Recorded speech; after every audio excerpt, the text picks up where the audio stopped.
So it's cool. We have like a little go live button. So, dum bum bum bum bum bum bum.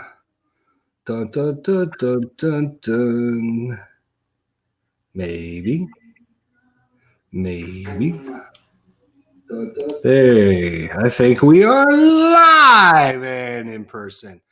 Good evening, everybody. Let me adjust my microphone. I guess I could have done that ahead of time.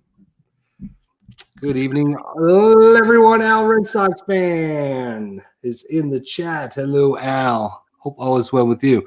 Anyways, we're going to be doing a live chat with our good friend, Sportsman Z. So, hello, Sportsman Z. How are you tonight? Hey, Jester. How are you doing? I'm doing good. Yeah, it's crazy times we live in right now, brother. It's crazy Yeah. times. So, yes, it is. It's good to see everyone is at least still around. And Al, Red Sox fan, is a big fan of the Z as well. We're gonna have to come up. Hey, Al. We're gonna have to come up with a shirt with the big Z on it, like Zorro. Start marketing them and everything. Yeah. So that'll be awesome. Well, we'll give everybody a few minutes. Usually, everyone, moseys in a few minutes. But so you can be found on YouTube. You That's right. do you do mostly sports on your channel. Yep. And how long have you been on YouTube now? I've been on consistently, like starting the Sportsman Z channel since last August.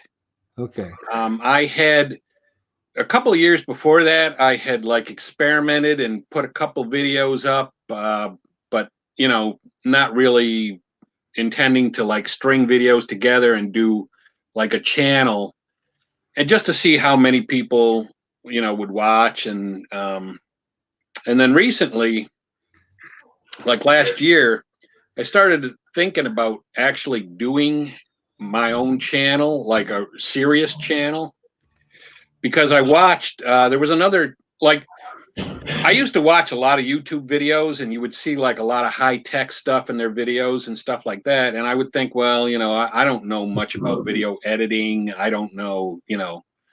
But then I watched a guy, the channel, The Hockey Guy. Okay. I don't know if you've seen him. Uh-huh. He is like very low tech. He doesn't even have an intro song or anything. He just kind of starts with his video. The video goes on and he just starts, and he starts talking about hockey. And he doesn't have any height. He doesn't have like a lot of writing across the screen. He's just got like a whiteboard. He'll write stuff on the whiteboard. Uh-huh. So I watched him and I was like, this guy is low tech. He's got maybe a nice microphone, whatever, camera, but he's pretty low tech, and I could do what he's doing. So you figured. Yeah, I figured, hey, well, let me start my own and see what I can do. Yeah, I mean, start pretty low budget. You don't need much, just a few, camera, microphone. You don't need to, have a super high quality anything, but Right. It's certainly not as hard as people think. Once you do it a few times and you go through that learning curve, so it's fun. It's fun for sure. Sports Time Machine is here as well. So 800 subs later, he says, yeah. So he's been growing pretty quickly.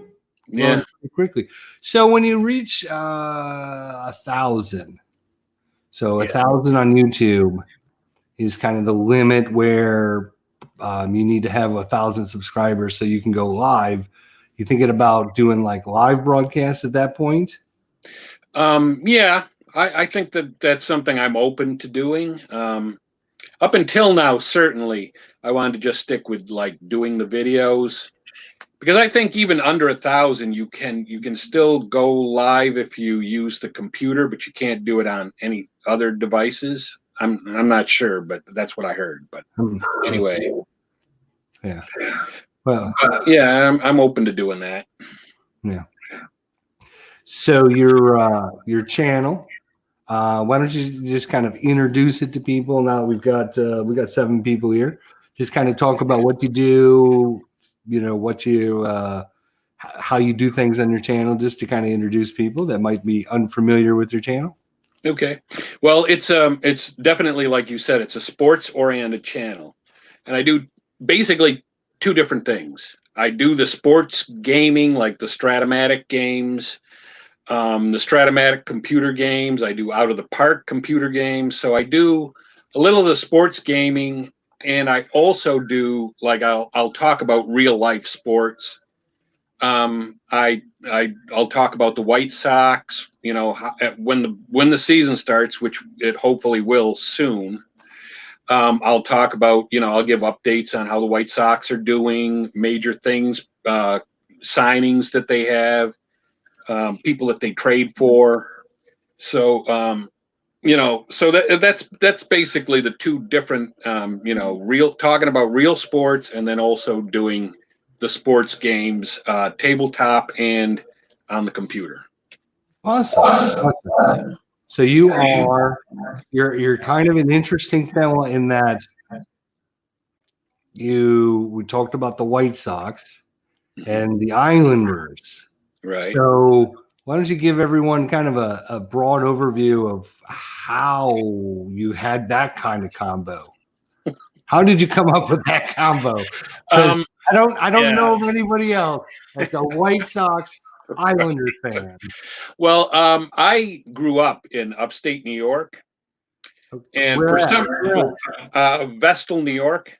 Vestal? Okay. Yeah, Vestal. It's right near the border of Pennsylvania. Okay. Yeah. I was born and raised in Buffalo, right outside of Buffalo. Right. Yeah. Yeah. Well, I mean, I was born in Syracuse. Okay. So, yeah. But anyway, growing up as a kid, I never liked any of the New York baseball teams or football teams because, for whatever reason, it just seemed like they were oversaturated with those, and they were always talking about them. And my father liked them, and that's all I got barraged with was, the Yankees, the Mets. So I didn't like it as far as baseball and football.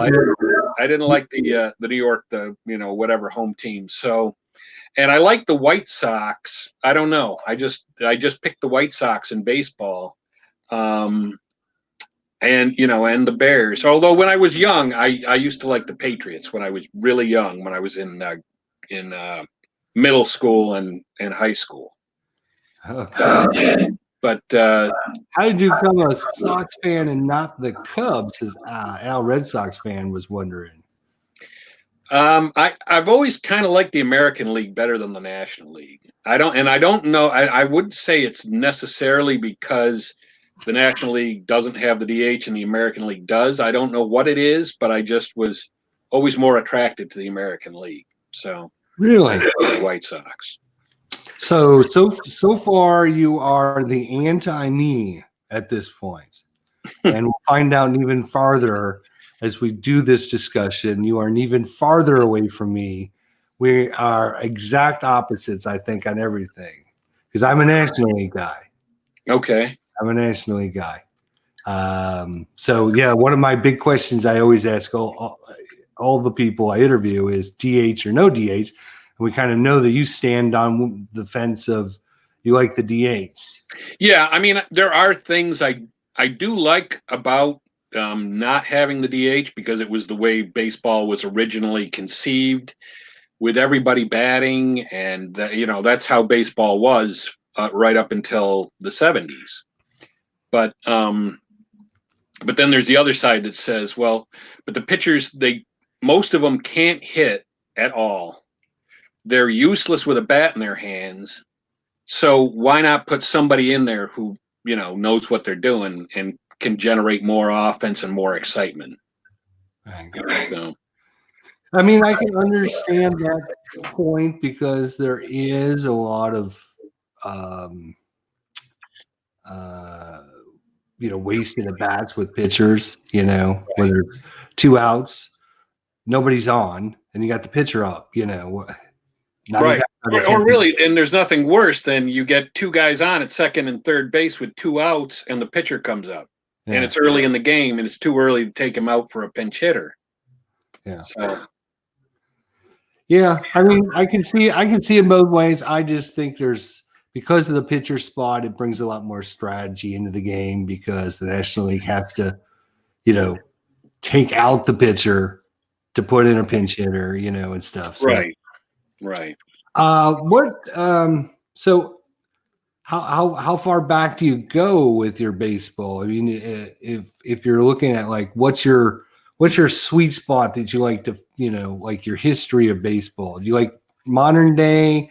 Do you like the 90s, the 80s? Do you like Yeah, the the old '80s. days? That's really where I think most of my favorite seasons probably were in the '80s, Okay. especially the White Sox of the '80s when they had like Luzinski and Fisk and Tom Paciorek, and they had the big socks across the jersey. Yeah, that was that was the time. I loved it. Sports Time Machine. Frank Thomas, Eli Jimenez for the Sox. That's right. Yeah, um, 80s. It was an interesting time. I didn't really follow baseball back then. I didn't follow baseball until like the 2000s. And if you go back and watch the games from the 80s and 90s, it seems to me like a totally different game than it is right now. Yeah. It seems like when these players slide in, it's just a big puff of smoke, dirt Right. flying up in the air because you can't see anything. You don't know anything. But so obviously, some good rivalries back in the days. With Yankees, Dodgers. I remember, the Yankees, Dodgers. It seemed like when I was growing up, it was like one of those two teams was always winning the World Series. Right. But Yeah. I wasn't following it very much growing up. I was more of a football and hockey guy. So when you got your four sports, football, basketball, baseball, and hockey, how do you rank them from top to bottom? If favorite, I mean, if you could only watch one, what would be the top one, and then what would be the next one? If I could only watch one, it would be baseball. Baseball, the number one. That's the clear number one. I would put football and hockey close to each other. I'd probably want to say football, maybe just a smidge ahead of hockey, and then basketball is. I'm really not that interested at all in basketball. So Yeah, I kind of watched basketball in the late '80s when it was Magic and Bird and the Detroit Pistons rise, with the Rodman and the Nasty Boys and everything. So that was kind of my sweet spot. But after that, I lost complete interest. I couldn't tell you who's on. I couldn't tell you who's on anybody's team. If you like named a player, I don't even know which team they are. So I don't follow them at all. But I do, I kind of rate mine very similar to yours. Baseball for me is number one. Hockey for me is slightly better than football, and it's only because the playoff hockey is so good. Yeah. The regular season hockey's, it's kind of like baseball. It's a long season, so one game doesn't really, matter that much until That's true. The last 2 weeks of the season, everyone's fighting for every point, right? But up until then, it doesn't seem it. But when playoff hockey comes and every game matters, you can see a different intensity. So let's say hello to Erica. Hi, Erica. How you doing? Good to see you. Thanks for coming by.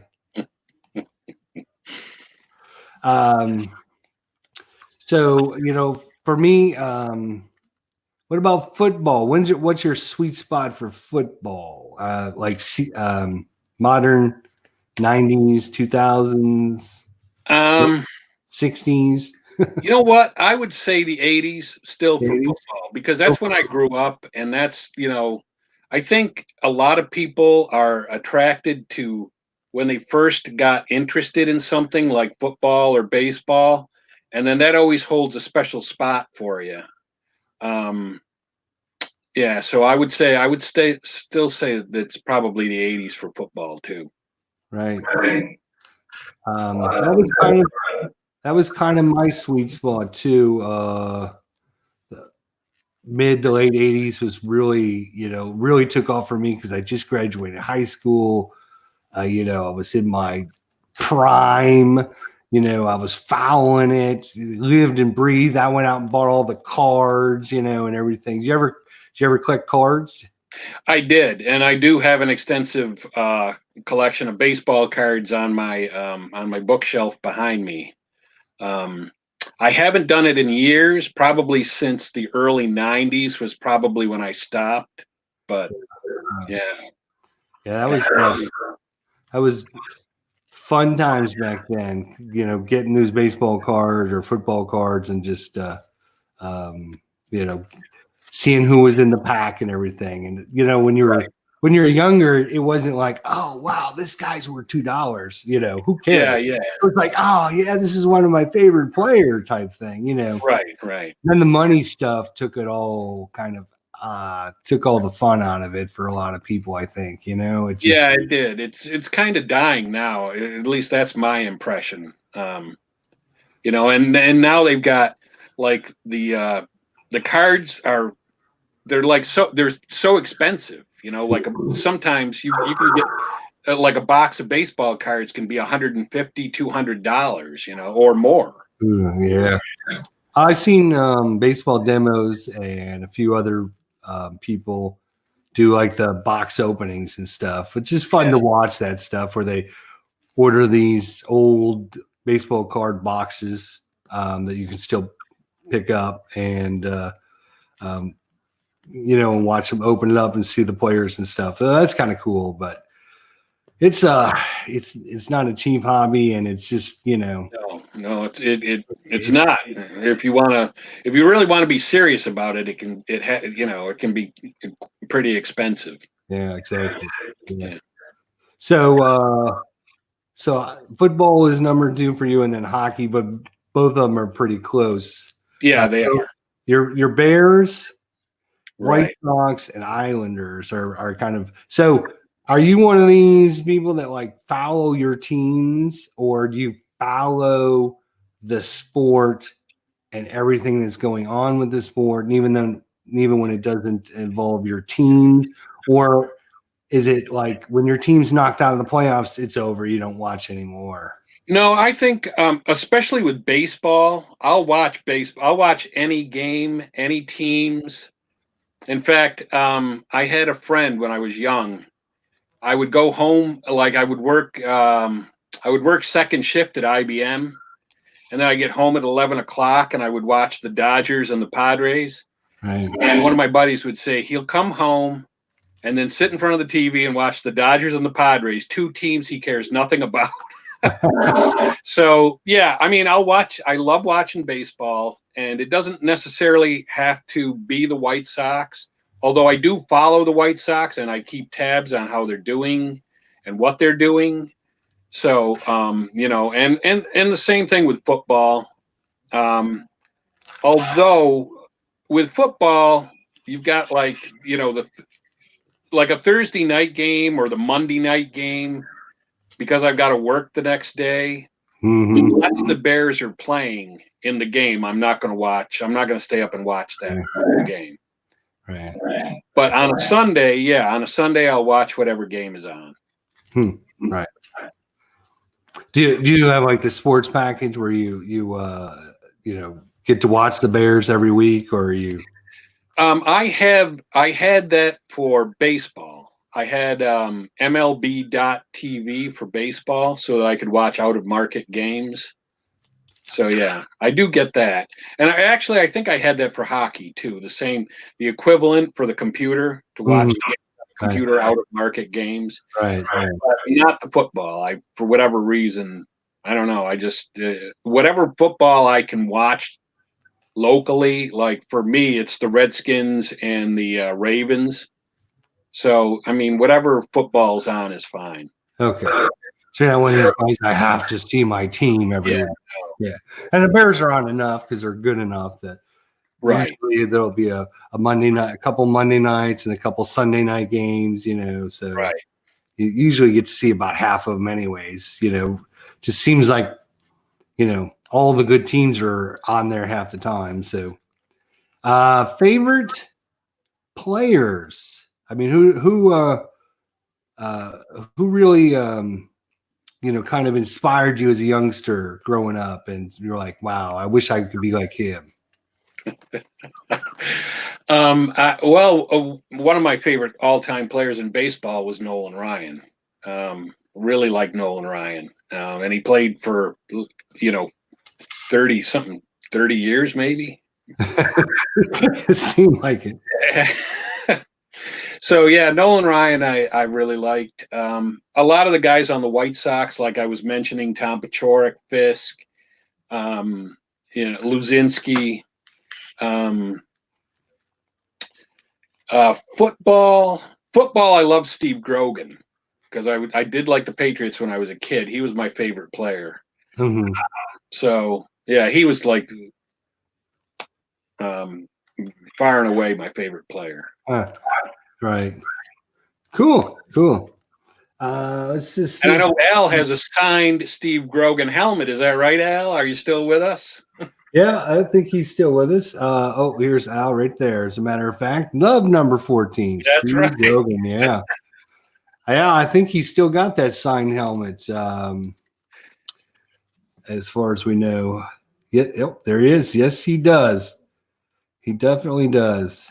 Yeah. Big Patriots and Red Sox fan. Walter Payton, question mark. What's the view on Walter Payton? Sounds like somebody needs to explain something here. What's going on with Walter Payton?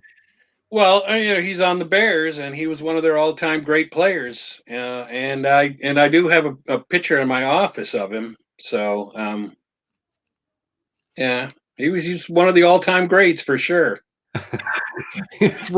Not one of your all-time favorites, huh? I don't know. Oh, Al's got a signed Gale Sayers helmet as well. Really? Man. Yeah, if anybody's looking, I got Al's address. We know he's got to work sometime. You just let me know, and yeah. So,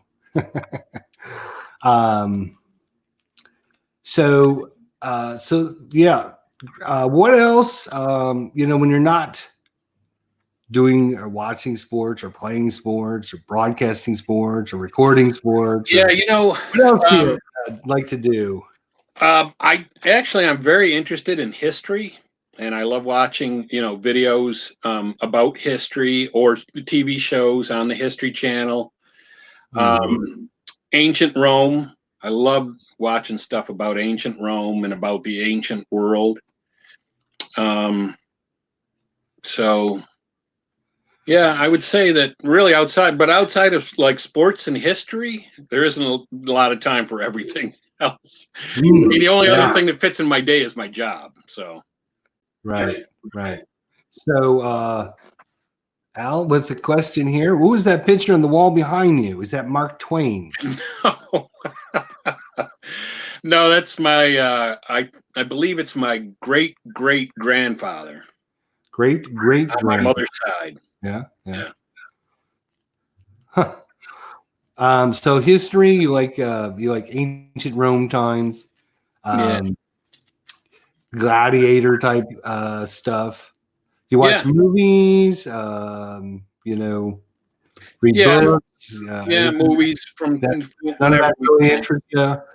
Sports books, movies, sports movies. Yeah, the movie. Let's see. Probably one of my favorites was Major League. Loved Major League. Major League, yeah. One of the all-time classics. That's right. Great and and also I do like movies that are based on history, historical movies. and then really there's, you know, just run of the mill, whatever, you know, like, you know, horror movies or, you know, whatever. Yeah. But Yeah. But sports, I mean, seriously, sport, especially when you follow baseball, which goes basically April to October, and then yeah, you follow football, which starts in September, and that goes to February, and then you follow hockey, which starts in October and goes till June. There really isn't a lot of other downtime. no, there isn't. So, favorite time of the year for you and your sports, is it is it where football's kicking in and the World Series is on, or is it when the you know, the Super Bowl's over and baseball's starting up? When is the Yeah, I'd have to favorite say time? it's, well, normally it would be, yes, right now would be, you know, if baseball were actually going to be being played. This is my favorite time of the year because in my Stratomatic leagues, I have my drafts, and then and then you got the spring training, and you can see all the new players, and you can try to speculate on who the teams are going to keep on their rosters, and then of course opening day, and then, you know, and then the baseball season gets underway, and then and for anybody who has teams in like in like Stratomatic keeper leagues, or even in maybe in a fantasy keeper league, you end up not only following your team, but you're following all the other players on all the other teams that you've got, because you want to see how they're going to do, and and then know, you know, what kind of players you're going to have on your team the next year. So Yeah. yeah, So, so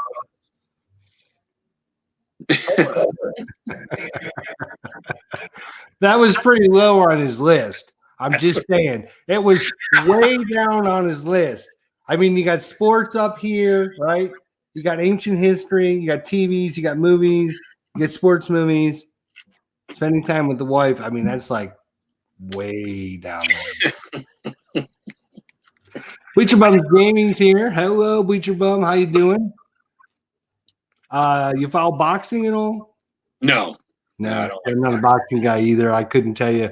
I mean, when Tyson was around, I followed a little bit, but since then, I couldn't. You know, I couldn't tell you who's who anymore. You Yeah, know. boxing and auto racing, I Yeah. just don't get into Wow, those. what happened to auto racing? I'm telling you, I was like maybe early 2000s. I was like all over auto racing. I mean, IndyCar racing. I was watching Formula One. I was watching NASCAR. And Mhm. ever since about maybe 5 or 6 years ago, I just don't watch it. I don't watch any of it. Yeah, yeah, it's I kind of just doesn't really interest me. The people that I knew no longer do it. I mean, you know, back in the heyday, it was Earnhardt and uh, oh gosh, what was his name? Gordon. Jeff Gordon. Jeff Yeah. Gordon, and all those guys. Mhm. And you know, and then all of a sudden they started retiring here and there, and now I couldn't even tell you who's on it anymore. Yeah. And poor Beecher Bums Gaming, we're not giving him very good press for his wonderful, wonderful game, Glory Days Boxing. The creator of Boris Day Boxing is Beecher Bums Gaming. It's an awesome game. I just not following boxing, so I would mess it up if I tried to play it. So, but he did a wonderful job. I've watched Al play it. I've watched Rob play it, and they do a really good job of Mhm. playing it. I'd mess it all up because I'd be like, although he will tell you, right? He did some preview videos before he released it, and I sent him an email and I said, "Here's an issue I see with the game," because I'm kind of a game designer on the side. I told him there was an issue that he might want to look at, and he did, and he changed the game based upon my feedback. So Really? yeah. So I think I'm still waiting on the check in the mail. I don't know if it got lost or whatever, but whatever. Yeah, and see, our wrestling fan. IDJ came up with a big help for the game.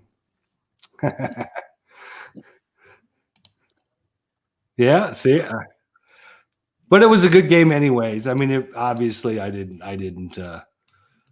change anything. All I did was suggest a few things that maybe he should think about this, and he changed it on his own. So it wasn't like I said, this is what you need to do, and this is what you need to change, and this is what you should change it to. Okay, Right. that's not what happened. I said, you might want to look at this, and here's why, and here's some things that you can think about to compensate for that. That's all I did. And then he used his creative brain to figure that all out. So I didn't really do anything. All right. So that's that. Royalties are not always lucrative, says Winter Post Game. All right. Sorry, I didn't mean to go off on a tangent like that. Let's get back to why you don't want to spend time with your wife. I mean, there's social distancing right now, right? So, I mean, 6 feet at least, right? Am I getting you in trouble? I do spend some time with her, but yes, I mean, sports does take up quite a bit of my time, and she, at times, she's less than thrilled about that. I gotta say. Yeah, all women are like that. I mean, let's be serious. What woman is be like, yes, I want you to go play a baseball game today on your computer while I sit here by myself. That's all sound like, by the way. So, hey, Larry Harris is in the house. Hey, Larry, how you doing, buddy? Good to see you. Thanks for coming on by. Appreciate it. So, let's talk. We talked about live sports and do you go to many events? I do. I go to a few baseball games every year. I'll go to the Nationals, especially because they're right on the subway. So you just take the subway downtown, and so it's easy to get to. So the Nationals, and then also I usually catch a couple of Orioles games every year too.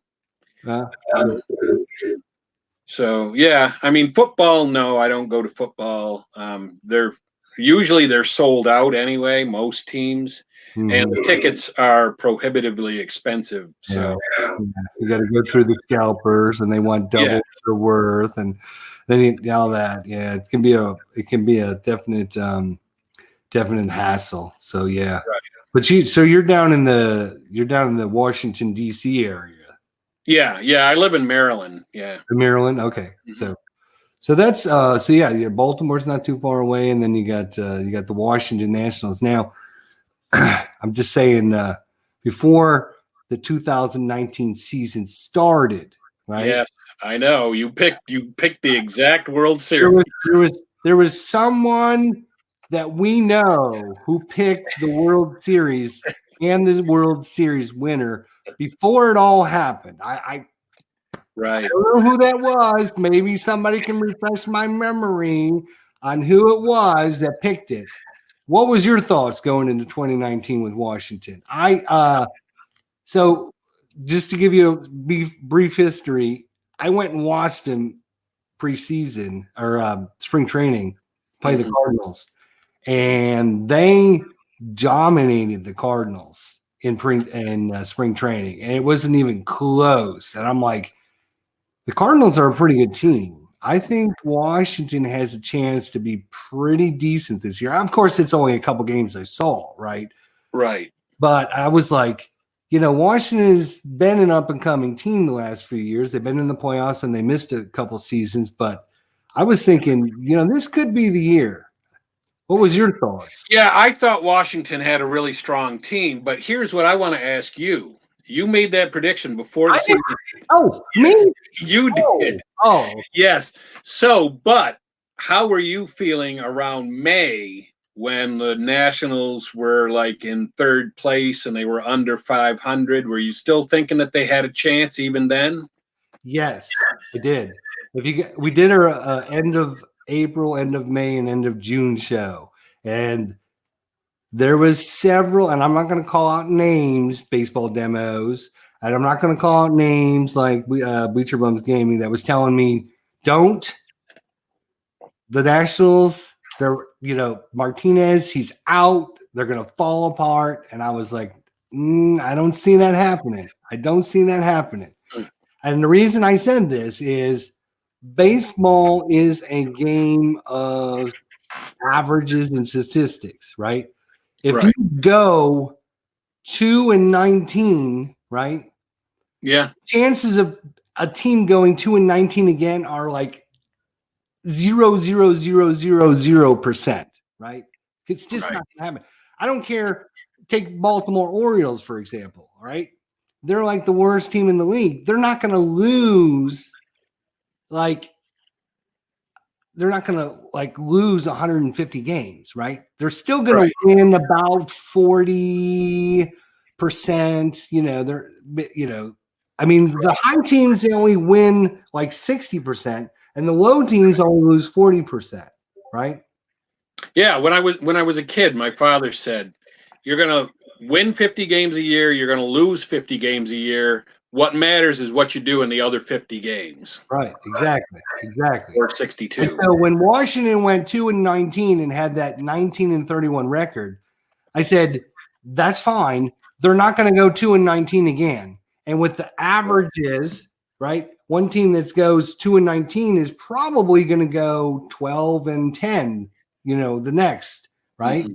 The next series. So I thought I thought Washington. I didn't think unless the only caveat that I had was if they get rid of the coach, then the owner might just try to blow it up and trade players and just be done with it.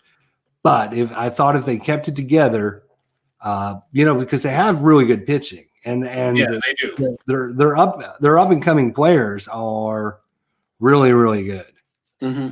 Right. And now who would have thought that Rendon, I was just watching the game from 2015 where Washington played the Dodgers in the playoffs, and Rendon was not the player he was today. He was still good, but he wasn't the player he was like last year. Rendon was right. And it all comes down to whoever's hot in the playoffs, just like hockey, just like in just any sport, right? I mean, we can all name 100 examples of a team that got hot in the right time. The Cardinals in 2011, right? Right. They were not the best team. They just got lucky and they all came together at the right time, and everything gelled and meshed together. So the cool thing with IDJESTER is he's very humble when he's right. Yeah, that's true. I am a very humble guy. I give all the credit to those that support me. So thanks to Bleacher Bums Gaming and Al Red Sox fan, I couldn't have done this without you. Especially the fact that I've got it recorded on who you predicted, and we won't even go there, right?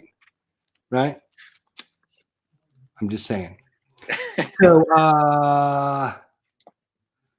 yeah, if 2020, right? So let's assume we get back to baseball June, maybe July, right? Mm-hmm. I thought this year, the White Sox were going to be like one of my surprise teams because almost everyone had them last year. And I said, no, they're a year away. You're jumping the gun. Don't do it. Nobody listened to me. Right. No, last year. Listened to me. I said, they're not ready yet. Don't do it. This year, I said next year, last year I said this year was going to be their year. What do you think? Right. I mean, I knew that last year it wasn't going to happen. They didn't have enough in place. And in fact, this year, when they went out and they signed Grandal, their first big signing, I was still skeptical because they have a tendency to be cheap, and they do have a tendency not to go after a lot of free agents. Mhm. So I said, it's good that they went and got Grandal only if they keep going and getting a few other pieces that they're going to need. And they did that. To their credit, they did that. And I was happy to see it. But if they had just stopped with Grandal and said, okay, now, whatever, that's what we're going to do, then I would have said, no, that still wouldn't have been good enough. So, Well, last year it was there was like a 2-week window where it looked like Manny Machado was going there. yeah, well, they really tried to get him. They were predicting he was going there. Mm-hmm. And I think it's I don't know the outcome of why he didn't go there, but I think it's a good thing he didn't, because he would have used up a lot of money that you can use for a lot of other resources. Right, and they've got Moncada to play third, and they've got Tim Anderson at shortstop. So, what then in that case, what do you do with Machado, or what do you do with one of those other two guys? So, you have to trade one. Who knows what you're going to get in return? Yeah. Right. So with let's say we play half a season, 82 games. Does that help the White Sox this year or hurt them? I would tend to say if I had to pick one, I would say it would help them, because if they can get hot, if they can play at a high level for a short period of time, they could be one of the playoff teams. I think over the long haul, you would start to see them maybe get exposed a little bit. And also the Indians would have a chance to finish in front of them, because the Indians still have a very strong team. Even though they lost Kluber to Texas, they still do have some good young pitching, and they have a lot of guys that can hit really well. So over a long haul, the Indians could probably slip in front of them. But I think if you've got a shorter schedule, you got a chance for the White Sox to play at a high level for a short period of time and finish in front of the Indians. So, see, I disagree, respectfully disagree. Okay. Right? For the reason we just talked about. I think because you have that tendency of ups and downs, swings with a team, Mm-hmm. in a shorter season, it matters a lot more. Yeah, that's true. Instead of 162 games, you're only playing, say, 81 games. So if you go 2-19 in that span, you have less time to make, like the national, right, to recover from it. Yeah, right. You got less time to recover from that.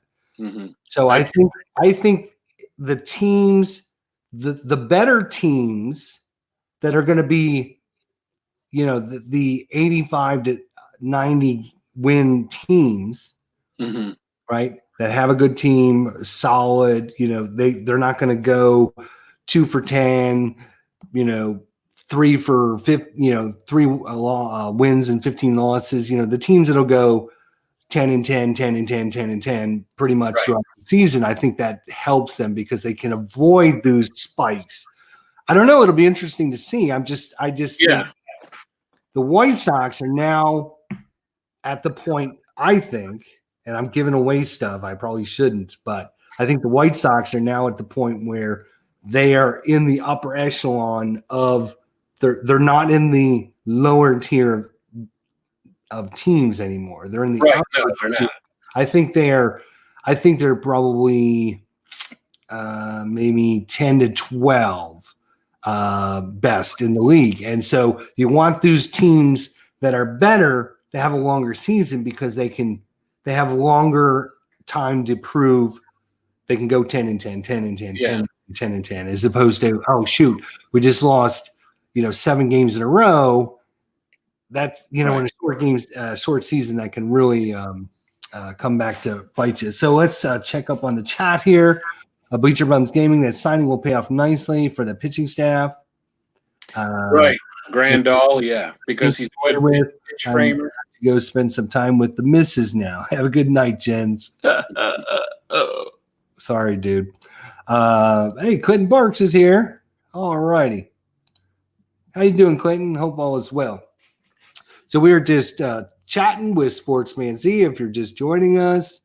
And so lots of really cool things on your channel. I know we talked about you do the sports replay on the computer and the card and dice, and then you also do your live interactive talking about your teams. Right. The Islanders, I saw Islanders won 11 of 12. They're really hot Right. now and stuff like that, which is really awesome because for players or people like me that don't watch all the games, right?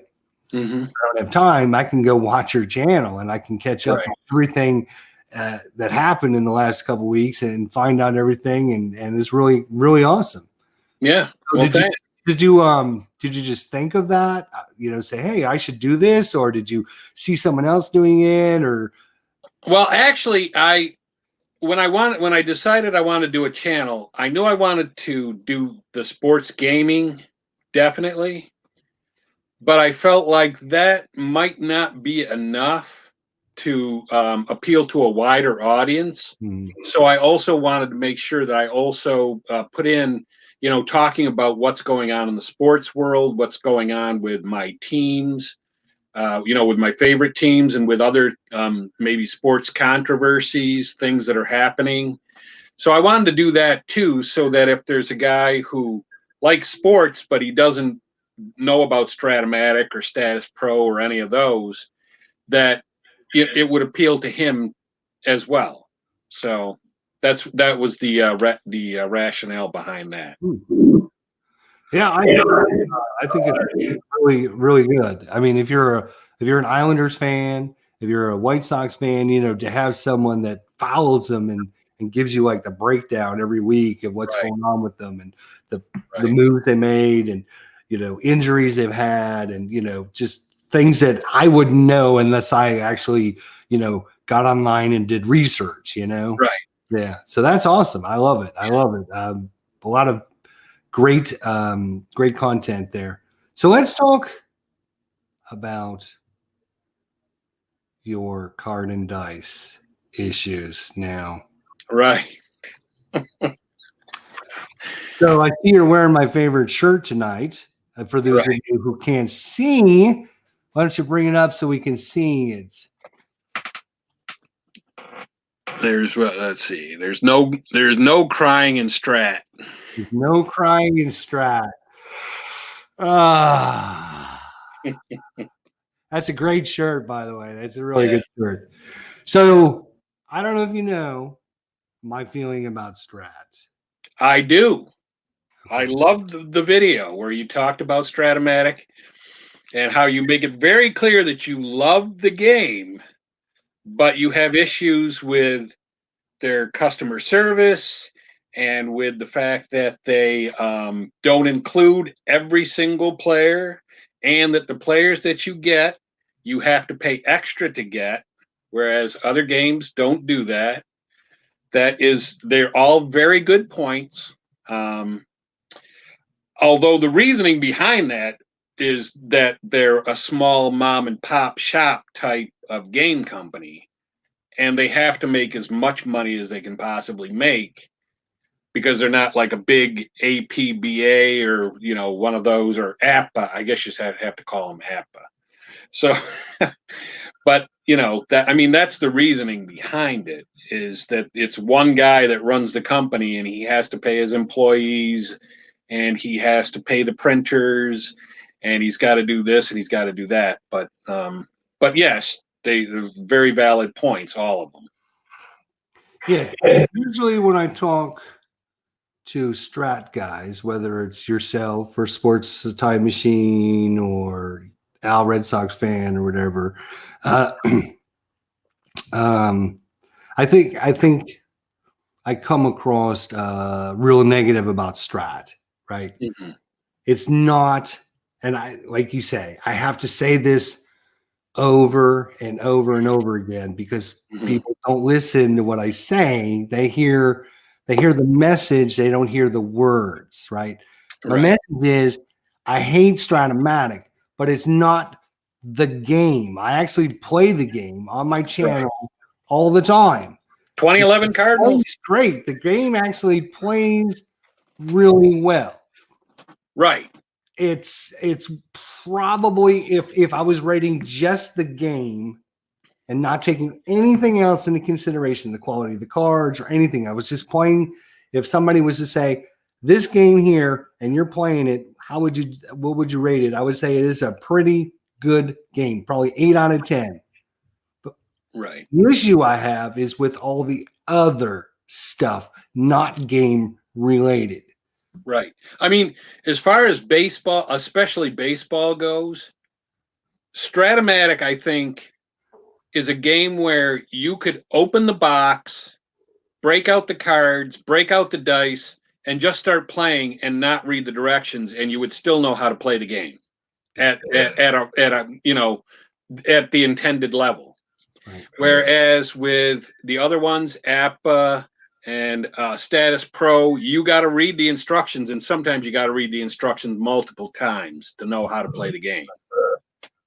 Yeah, I was doing a live chat, I think, with a couple of the guys, and the question was brought up: if you could only take one game system with you to a desert island, which game system would it be?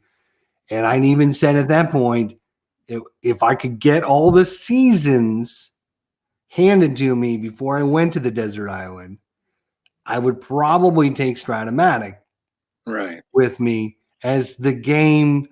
If I could only play one, that would have to be the one I would think to play.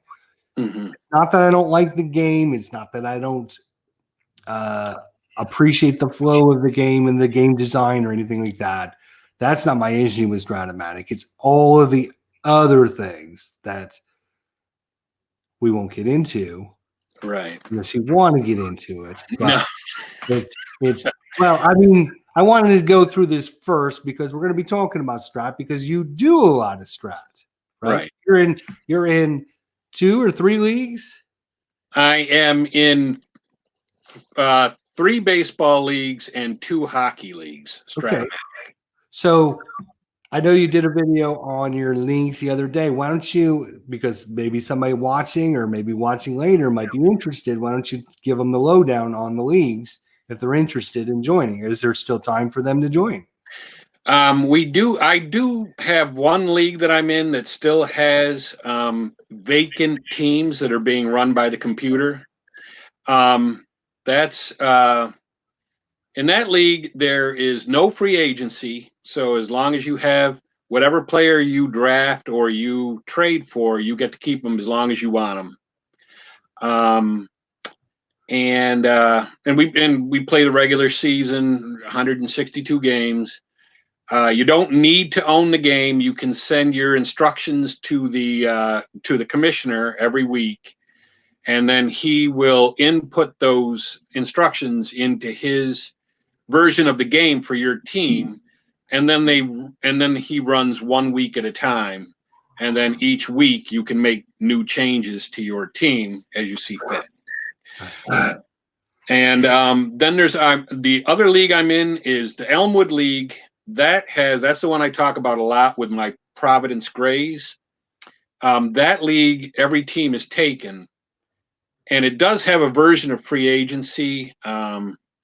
It's you draft a player, and then once you draft them, you have them for 5 years, unless you drafted them in the first round. First round draftees you get to keep for 10 years. And then that's the basic. That's really the basic difference between those 2 leagues. And then I'm in one where it's real free agency. I mean, it's like full-blown free agency. You have arbitration with your players.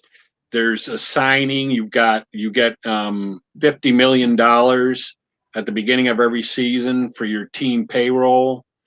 You have to maintain 40 players on your roster.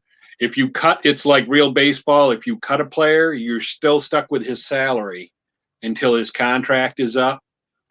So that's a little more challenging than the other 2, because the other 2 have very they have very liberal player limits. So like you can, like any batter that has, I think it's 275 plate appearances can play the entire year. And then anything below that is based on what the card says. So, yeah, those are the differences. So that's a lot of fun. It sounds like a lot of fun. You've been doing that for a while then? Yeah. The Elmwood League I've been in for 20 plus years. The one with the full-blown free agency, I've only been in for like 2 or 3 years. And then the other one, the Southern Contingent Baseball League is the other one, and I've been in that one. That's probably close to 20 years as well. 20 years, wow. Yeah. That's really good. And if somebody was going to try and get a hold of you, they could just go to your channel and leave a comment and say, hey, I'm interested in, maybe taking one of those teams for a ride. They don't need the cards and dice. They don't need the computer version. No. So they can just come in blind and get started with you guys. Right.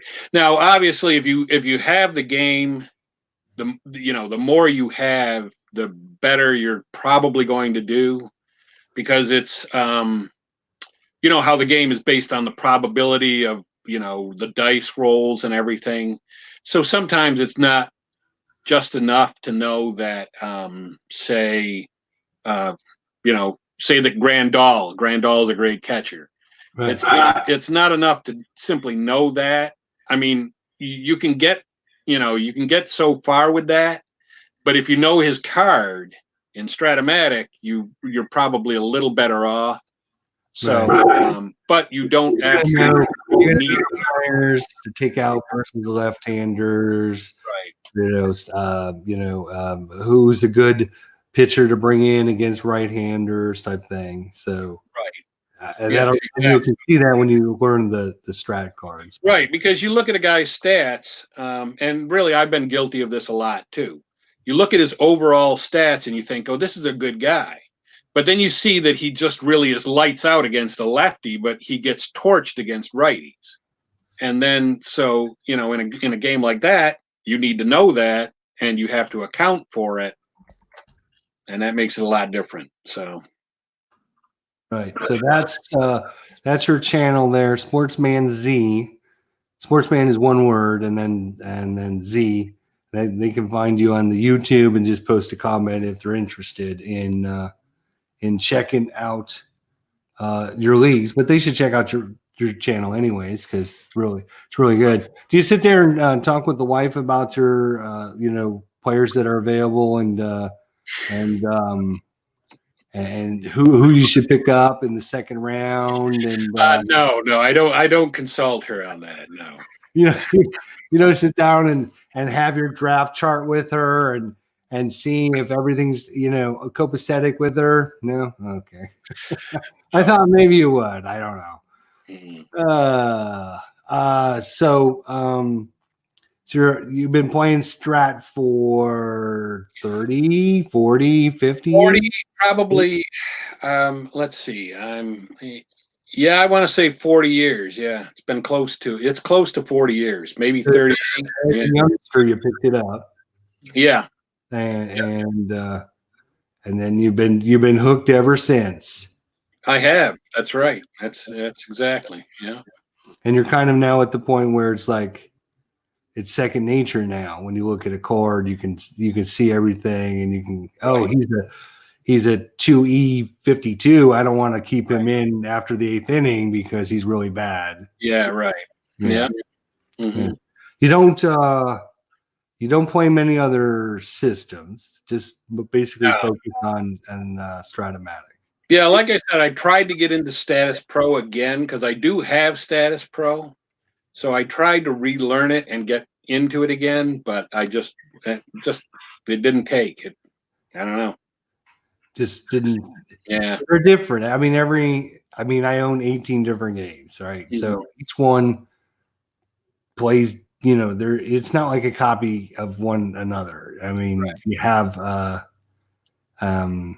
you know, different, some are simpler, some are more difficult, some have got more rolling, some have got more charts, you know, it just depends on, you know, what you're looking for. That's exactly right. What you're looking for. So, and your when you're doing your baseball games, do you like to do like replays of like a full season, or are you more of a I want to reproduce just like one game or a series, or I mean, what's kind Well, of with the baseball, and this was interesting. Somebody on my channel recommended that I like replay certain season playoffs, like the 1978 American League Championship Series and, the National League Championship Series, and then see who wins those in the replay, and then replay the World Series. Right. And in every case I think I did it for 2 or 3 different seasons, and in each one of them, at least one team that ended up in the World Series was not, the actual one of the actual teams that was actually in it. So, and one thing that I did that was interesting was doing it with the 19. I want to say it was the 19. Al could help me on this one. The 78 season, when there was a 1-game playoff between the Yankees and the Red Sox. And I replayed the 1-game playoff, and the Red Sox actually won it instead of the Yankees. So then the Red Sox ended up playing the Royals in the American League Championship Series instead of the Yankees. And you had to create your own lineups and everything then. Right. Yeah. So which do you find more interesting? These anomalies that happen when you're doing things, or do you find it more interesting that the teams you expect to win? I find it more interesting when it's not one of the teams that actually won it. Because when what happens that you expect to happen happens, that's not really, to me, that's not that big of a deal. But it is a different thing when it's like somebody else, a different team wins. Right. It's kind of the surprise factor. See, I'm kind of the opposite. I kind of like to see when we're talking like, if I'm doing 2011 Cardinals replay, right? I want to see the Cardinals actually make the playoffs, right? I don't want to go through 162 games and find out they're 2 games short or 3 games out of or whatever, because then I'd be like, damn, what happened? So I like to see when things happen the way they were supposed to happen. Yeah. Do you ever like make up like, hey, I'm going to play the 1956 Red Sox versus the 1978 Yankees? Are you one of those guys that like those what if scenarios like that? I would like to do that. I just haven't. I mean, at least not on the channel. I've done it in the past, but I haven't done it on my channel. But that is something that I might look at doing in the future. Like a fantasy World Series between one team from one era and another team from another era, and then see who would win that World Series. Right. I know there's a lot of people that really, really. I mean, Al, that's kind of Al, Red Sox fan, is his thing. He takes these 2 random teams and puts them against each other versus in a 3 or 5 or 7 game series, and some of the matchups are just really cool to watch and stuff. It's just not my, because I'm like you. I like history, right? So when I look back, I want to look back at what had really happened, and I don't have that, right? Because the 1956 Dodgers didn't play the 1987 Twins, or whatever. So Right. I can't look back and go, oh, what would have happened? What could have happened? Because it really didn't happen. Right. And But I know it really interests a lot of people, though. in some cases, you really don't want to do that anyway. Like, it depends on how far back you go, because you don't want to play a team from the dead ball era that was like the top team in their league against one of today's, even like a middle of the road team from today might be the best team from the dead ball era because they couldn't hit home runs. Right. So they wouldn't have a lot of home runs on the player cards. Whereas even a middle of the road team from 2019 is going to have guys with, 25, 30 home runs. Right. So once you get in that kind of like disparity, you're too far apart, and it's really not a fair matchup anyway. So, Right. Yeah. I just, I like watching other people do it. It just, for me, I just don't have any desire to do it myself, I guess is the best, but I think if you did it, I would come and watch, and it would be really cool to see. But let's see what else we got. Anybody out there have a question for Sportsman Z? Anyone out there that would like to ask him a question? Things we talked about, things that we haven't talked about, maybe find out something that he mentioned that maybe we didn't talk about that maybe we should. Just post your comment in and we'll get you on. So what else? I think what do you think they're going to do with the hockey? Assuming that, let's just say, for example, April's really bad, but then they say, all right, starting May 5th, things are going to be better, so we can start the season back up. right. Are they just going to go right into the playoffs the way the standings now, or what do you think they should do, and what do you think they will do? I think they should go right to the playoffs, and I think that's also their only real option. I don't think they have enough time to finish games up. The only issue they're going to run into doing that is that you're going to have some teams that have played maybe a few more games than other teams when play stopped. Right. So I don't know how, if you got two teams that are this close together and one of them could go to the playoffs and one can't, and you go on a point system in hockey because you get 2 points for a win and you get 1 point for an overtime loss.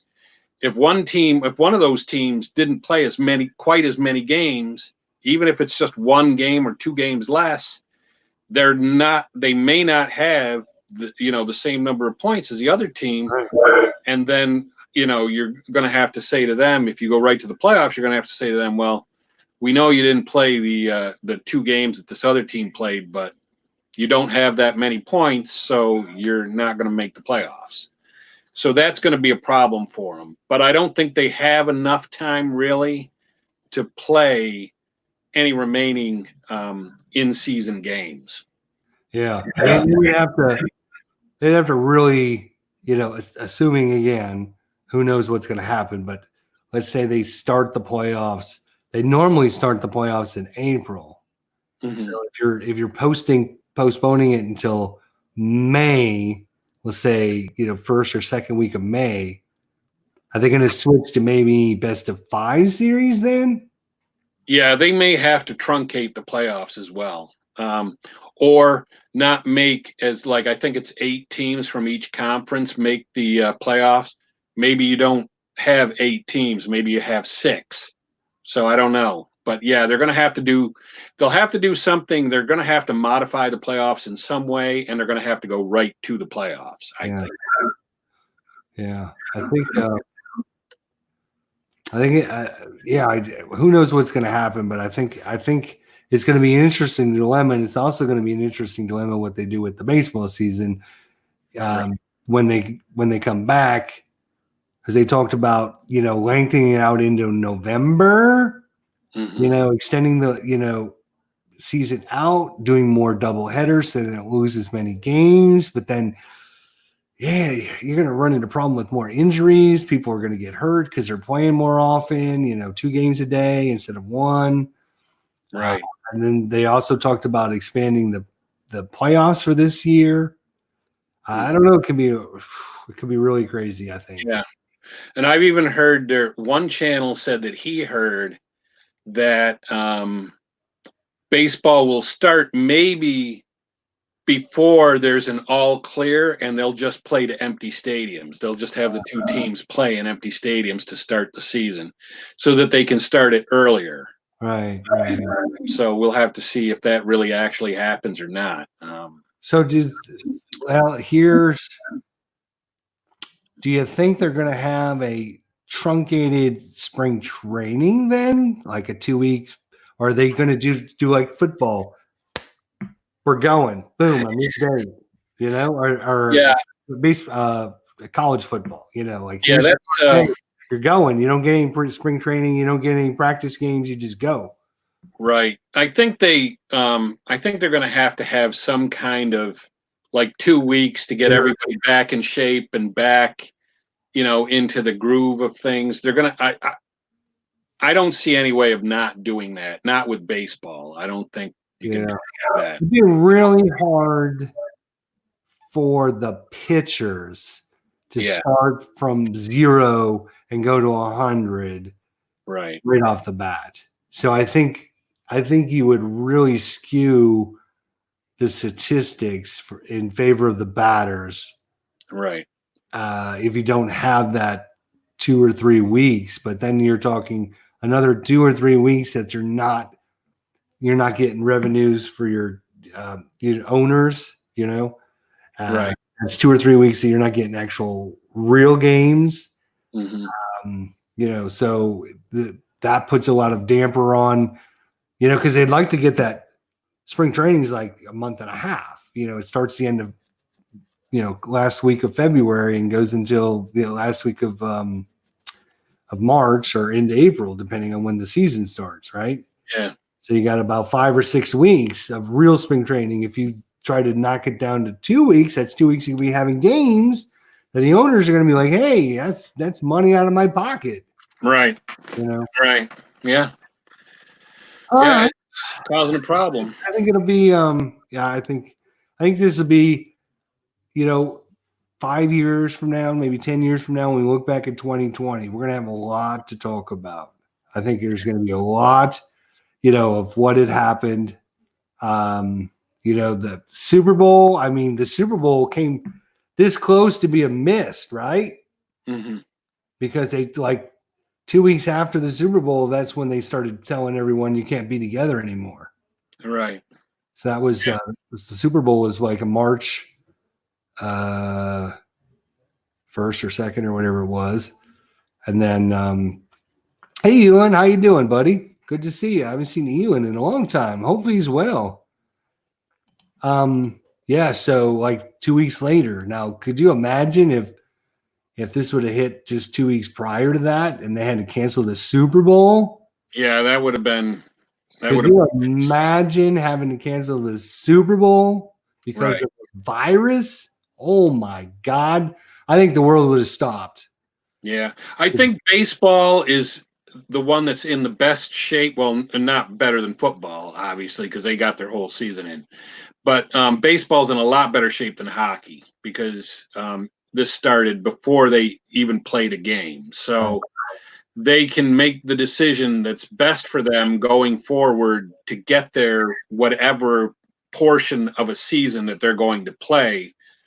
And then once they start to play it, they can play it through. So I think from that standpoint, they came out as good as you could expect or hope. Right. Yeah. It's gonna be interesting. I think, like I said, 5 or 10 years from now, we're gonna be looking back and go, yeah, well, the team that won the Stanley Cup and the team that won the World Series is going to be like, if it wasn't for the virus, that wouldn't have happened, type thing. So Speaking of World Series, so you guys just had a World Series not too long ago, the White Sox, right? What was that, 2003? 2005. 2005. Okay, 2005. Excited for that, I bet. Right. Yeah, I loved it. Yeah. Yeah. That kind of came out of nowhere, really, didn't it? Yes, it did. It I mean, was it wasn't very like unexpected. saying, "Oh, the White Sox are going to win the World Series this year," but Right. I mean, they had a decent team, but I don't think they had like a favorite. You know, like, oh, they're the American League favorite to win the series this year. I don't think that. Right. No, I don't think they were. And it was surprising because they swept the Astros in the World Series. So yeah, that was a big surprise too. Yeah, I mean, it was one of those things like we talked about earlier. I mean, the team that gets hot. I mean, they were the team in the playoffs was on fire. You know, I don't think anyone could beat them. You know, Right. and yeah, so that was good. So before that, refresh my memory. When was the last time they won before that? The last time they won before that was, I believe, 1917. Oh, wow. Yeah. So you broke a big streak there too. Right. Yes. 17. I think they were in the 1959 World Series, but they lost to the Dodgers. So, okay, I didn't know that. I'm being honest. I didn't know any of that, right? So you always heard about the Cubs and you heard about the Red Sox and their long history of fertility. Why did we never hear about the White Sox? Maybe because the White Sox wasn't as long. There was probably no point where the White Sox streak of not making it to or not winning the World Series was as long as the Cubs or the Red Sox. Is that right? Yeah, maybe. Yeah. Okay. Yeah. I mean, you're talking. I mean, the Cubs is like 1908, and you were in 1917, so you're only talking like 9 years. Right. Right. I mean, it wasn't like, you know, you only had to wait 40 years, right? You still had to wait like 86 years. Yeah, that's right. That is right. So why didn't we hear more about, you know, oh my gosh, they broke the curse, or, you know, the White Sox are now. Yeah, I don't know. How do you think that made the Cubs feel? Yeah. How do you think that made the Cubs feel? Because they were still at the time when you won, right? They were still in the front. I think there was a commercial in the Chicago area that said it was like comparing the White Sox to the Cubs, and it said the Cubs haven't won the World Series since 1908, but we've won the World Series as recently as 1917. That's great. That's perfect. I mean, yeah, that kind of my point exactly. I mean, you're splitting hairs when you're talking about that much time, right? So, Right. But that was a long drought, and It was. I must have made. I mean, can you imagine if you're a Cubs fan back in 2003 and watching their cross city rivals that haven't won it in like 100 years? They win it, and your team is still floundering. Yeah. You know, that would have been. I mean, as a Cardinal fan, I have no sympathy for them at all, but I haven't gone through what they had to go through, right? So they need to choose a better team is my point, right? Yeah. Team, and you don't have to worry about it. My wife is from Chicago, and she's mainly a Cubs fan, more so than the White Sox. But we were actually in Chicago when they won the World Series in what was it, 2016? Yeah. We were in Chicago when they won, and it was like the 4th of July. They set off fireworks, and it was crazy. Right. Well, my daughter moved to Chicago 2 years ago, and she literally lives, I think she said, like 8 blocks from Wrigley Field. Yeah. She doesn't care about baseball, but she got a new boyfriend. So that, you know what the first question I asked her was? She followed the Cubs. She followed the White Sox. And you know what she said? What? White Sox. White Sox. All right, you can stick with him. That's right. Fine. Yeah, Wrigley Field. It's I told my wife, I said it's crazy. It's like somebody just dropped a ball field in the middle of a city. Right. Yeah. Finding parking is crazy. Yeah, that's what she says. She says when the games are there, it's a crazy time. You can't take your car out. You got to walk down the street. You know, Yeah, people rent out their garages for you to park in their garage. Right. Or they park their car way away, and then they let you take their spot for $20 or whatever. Right. Yeah. Oh, hey, Sports Time Machine is back.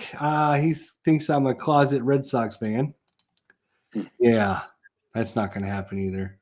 I like a lot of teams in the American League, to be honest. But like I said, I'm a National League guy. But White Sox is one of my. I like the White Sox. I like the Tampa Bay Rays. Mm-hmm. I think. Speaking of those two teams, White Sox, Rays, they could be meeting this year in the playoffs.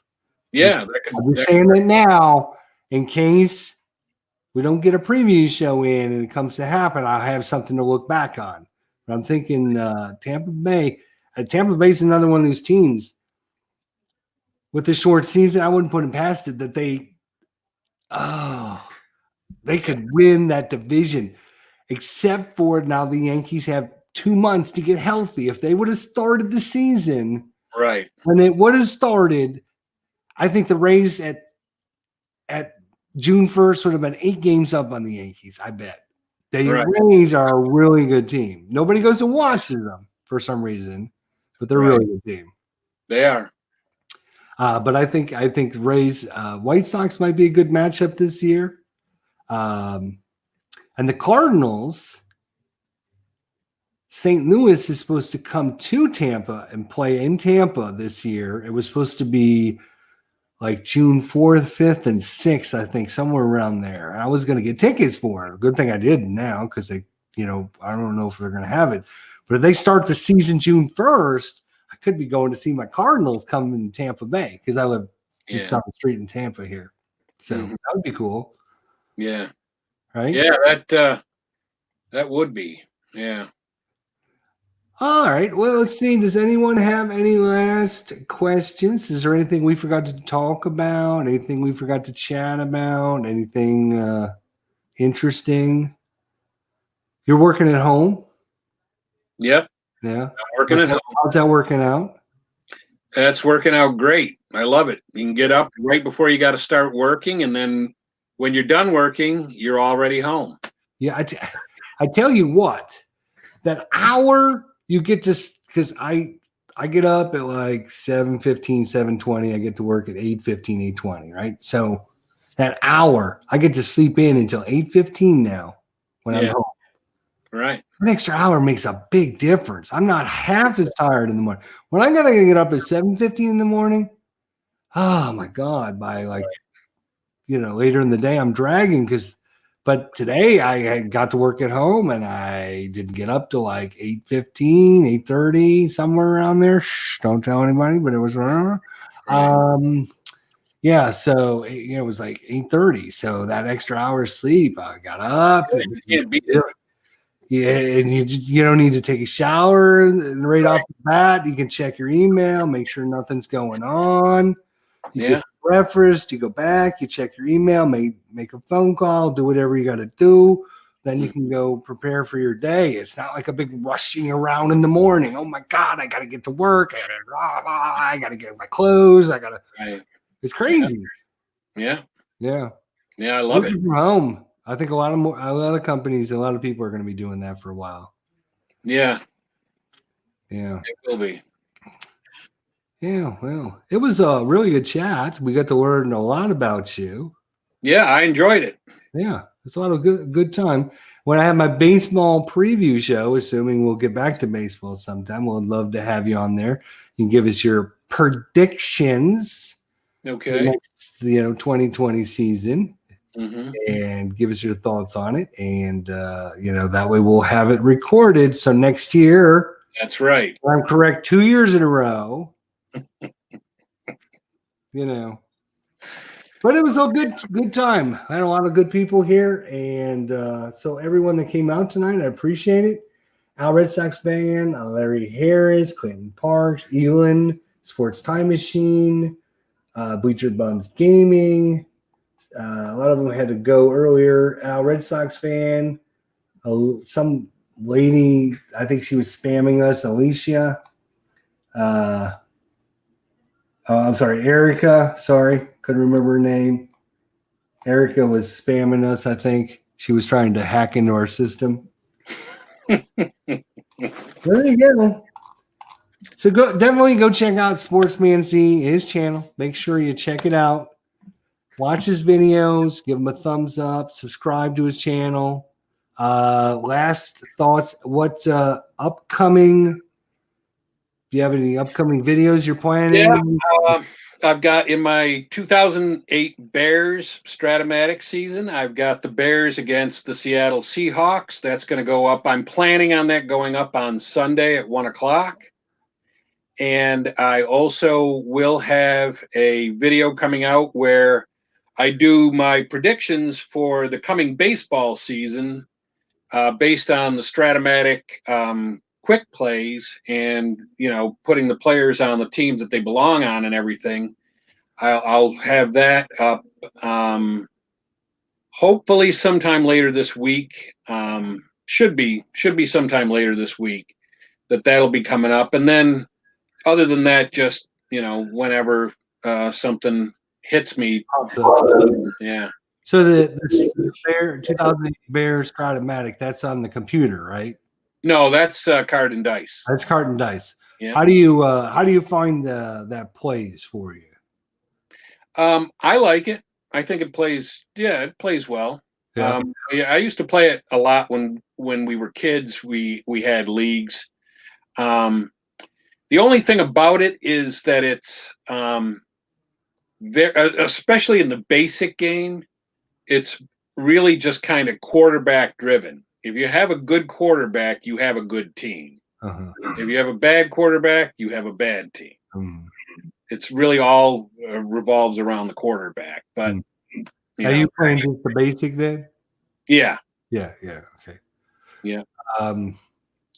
Have you tried doing the advanced and in football? I have not even tried. I've never tried the advanced in football. I have tried it in baseball, but I still prefer the basic in baseball. Yeah. I think I played the few of the more, I think it was advanced football card and dice, and it's not that hard. It just takes a little bit longer to play it. Yeah. So you're really talking like an hour a quarter, which really makes it like a 3-hour game. So it's like you're actually playing the game as you play the game. Right. And that's, for most people, is a little bit long. Now, that's without being a professional and playing a lot of games. I think, the more you play it, the quicker it would go, but still it's pretty involved. So yeah. Now, how do you do, because I know you have to set up your defensive alignments and stuff. Well, that not in the basic game. You right, but that's what I was going to say. In the advanced, you have to do the defensive alignment, but you're playing the basics, so you don't need to worry about that. Right. Okay. All right. So you don't have to worry if player X is in the short slot zone or whatever. Yeah. Okay. Because I was going to say, if you're doing that solo, how do you? Since I'm doing these on video, you don't want to get in a situation where, like you said, you've got a 3-hour game that you're putting up.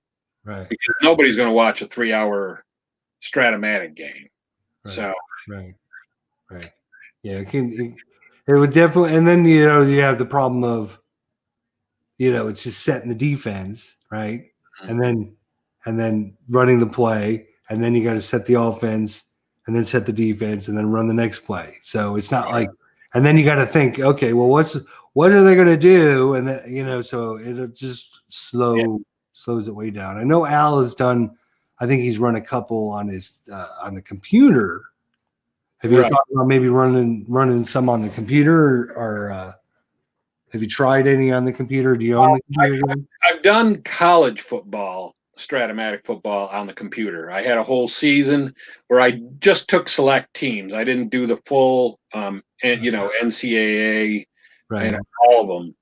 I took, I think, 10 teams, and I just made a custom league, and I played the season out, but on the computer. But that is, I may do the pro football, maybe actually do a USFL season. I was thinking. Wow, that's that'd be interesting. Yeah, for sure. All righty. So I think, I just thought of we were talking earlier. I was going to talk about the Stratton football, and I forgot. So good thing you said something. You're going to come out with that video soon. So that's good. And then of course, let's see, anything else? Can't think of anything. I think we're good. It was good chat, as you always. Yeah, I enjoyed it. Appreciate you spending your time coming out and spending some time sharing with us tonight and finding out more about you. So I guess we'll be signing off. Be sure to check out Sportsman Z on YouTube. All right. We'll see everyone later. All right. See ya. Thanks.